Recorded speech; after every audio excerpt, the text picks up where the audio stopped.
Передо мной плазменный аналоговый телевизор Panasonic TH-R42 PV7.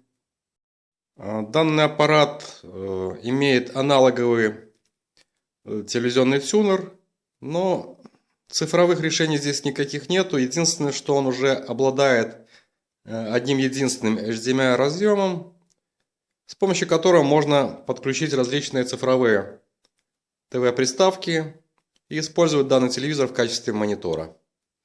Кстати, разрешение у него 1280 на 720. Я уже делал распаковку купленного, наверное, чуть ли не в начале этого года, 2015, Smart TV Box на Android 4.4.2 CS918. Сегодня небольшой такой обзорчик. Кратенький обзор. В принципе, ничего нового не скажу. Я подключил его. Подключается через кабель мини-HDMI, через ресивер и дальше на внешний телевизор. Кроме того, здесь подключена у меня флешка.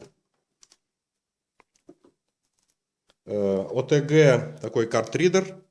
В него адаптер для радиомышки. Так, и в комплекте к нему шел СК-пульт. Красный светодиод. Включаем. Сейчас он поменяется свечение на синее.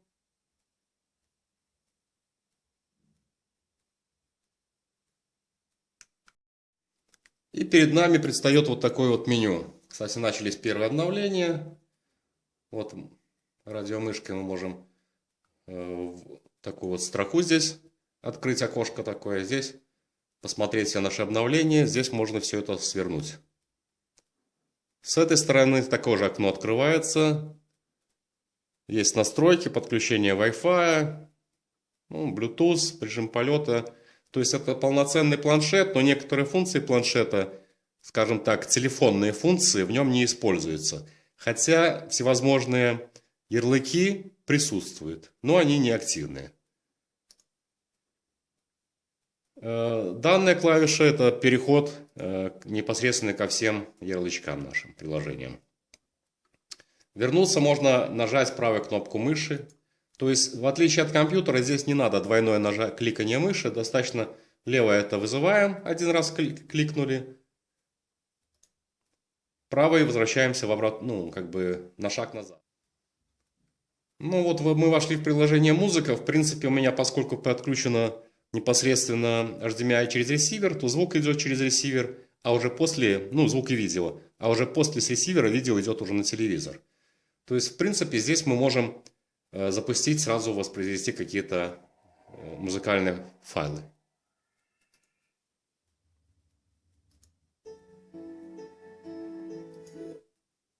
Здесь имеется Google Chrome предустановленный уже заранее. В принципе, пользоваться мышкой очень удобно, в отличие от пульта. Но пульт, отмечу его тоже удобство. При выключенном телевизоре есть клавиша переключения между воспроизводимыми дорожками. И здесь можно менять, или если мы с MP3 файлы с флешки можем переключать, или если это какой-нибудь интернет-радио, мы можем переключать этими клавишами именно станцию, интернет-станцию радиовещания. Удобно, когда нету монитора, не видно, что мы мышкой нажимаем. Так, непосредственно на настройки войдем.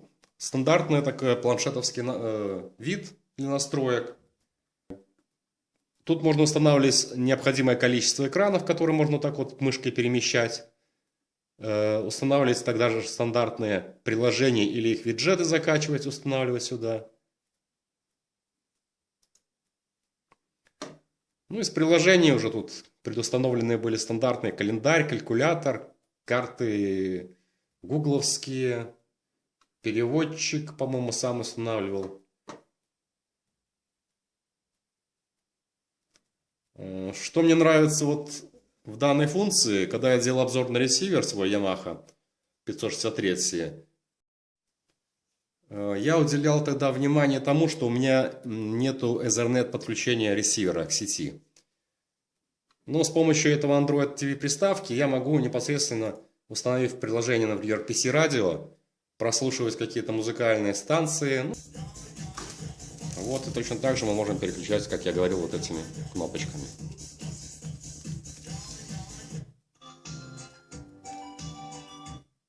Вот мы там также видим здесь перемещение по станции.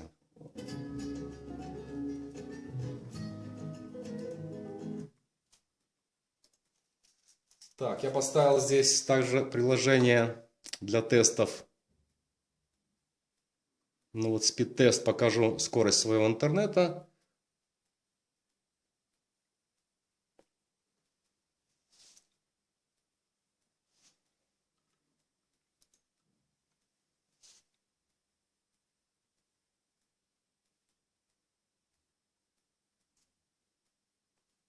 Ну, как мы видим, пинг 16 миллисекунд. На передачу 18. Но это что-то случайно так получилось. Вообще-то у меня сетка 10-мегабитная.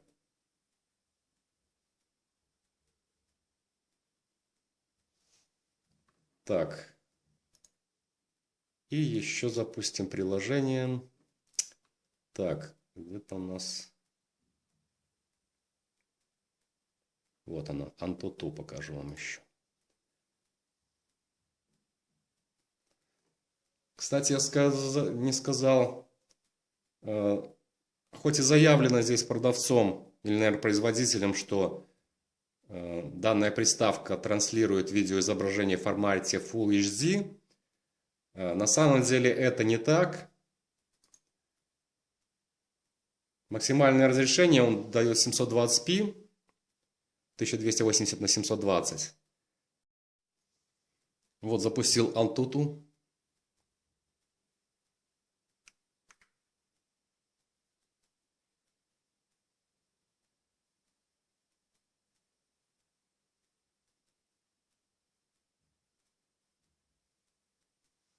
И вот результаты. Так, используемый процессор, версия Android и разрешение экрана. Моя сетка, 10-мегабитная сетка, позволяет просматривать какие-то видеопередачи, ролики в YouTube. Без тормозов достаточно. Вот запустим какой-нибудь клип с YouTube.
Также можно вполне себе сносно просматривать видеофильмы с каких-то приложений.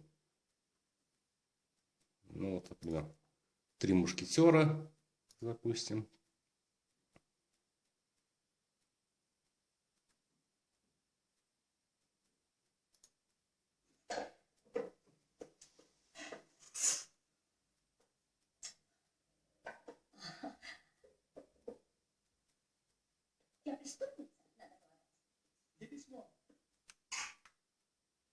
Запустим еще Megogo.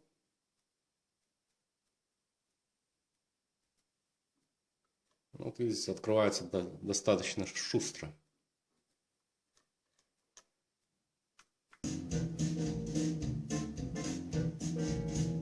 Демонстрируется такой концерт Freedom Jazz на Мегаго.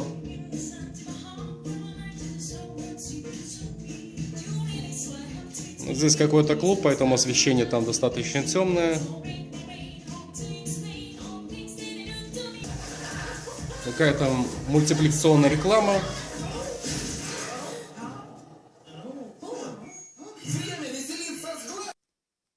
Также можно посмотреть на Кинопоиске трейлеры.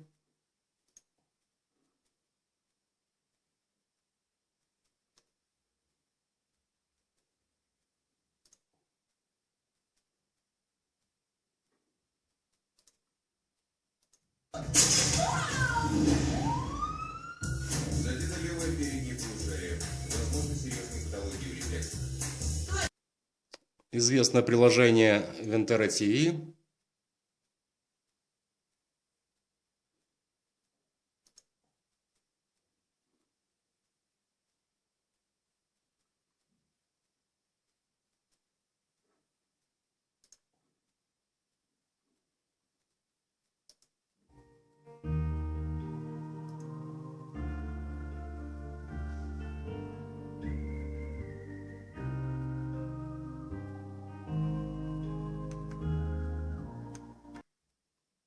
Установив приложение пресса, можно читать какие-то газеты, журналы.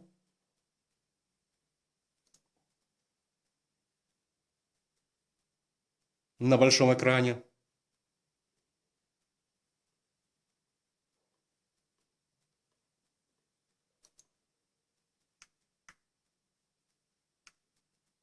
Ну и даже играть в игры.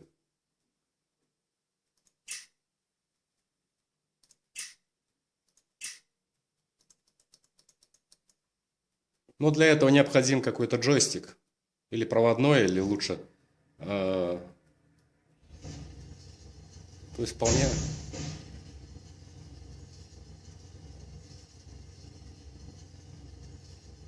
себе можно поиграться в игры.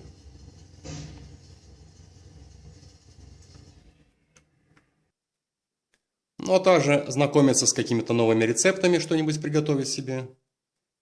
Вот, например, пироги «Мужская радость».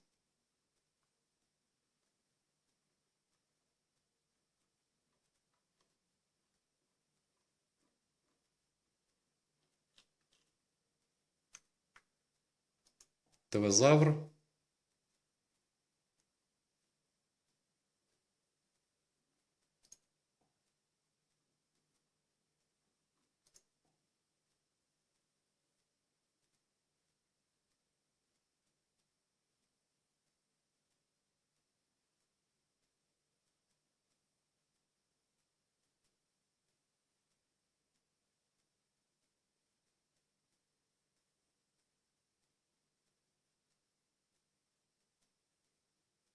Ну, ТВ-завр что-то достаточно долго грузится по сравнению с Мегаго.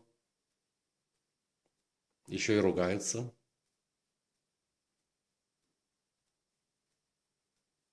Он такое ощущение, что выжидает, когда дети уйдут.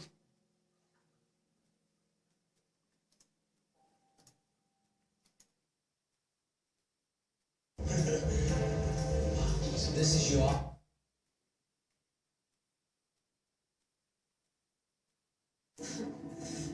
Ладно, не обижайся. Устрицы, так устрицы. Тем более, что сейчас как раз сезон. Молодой человек. Пытался я смотреть какие-то интернет-телевидения с помощью приложения Torrent Stream Controller. Но мне кажется, это какое-то бестолковое абсолютно приложение. Вот, если выбрать HD-каналы,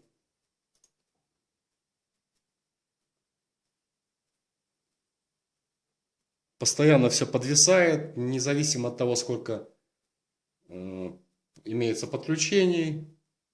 Все время буферизируется.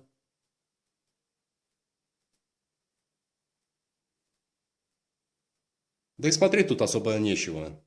Что тут? Телевизионные программы, ради этого не стоит покупать смарт-приставку.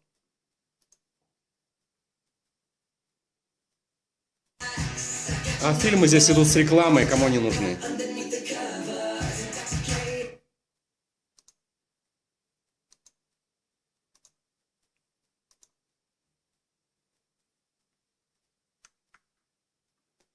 Нажав и удерживая левую клавишу мышки, можно менять виджеты, что-то удалять, устанавливать. Вправо возвращаемся. В данной приставке нет встроенного микрофона, поэтому звуковой поиск по Google мы произвести не можем. Необходимо внешние, там Bluetooth какие-то устройства подключать или камеру. Хотя Skype установлен, но как бы возможности видеосъемки здесь нету.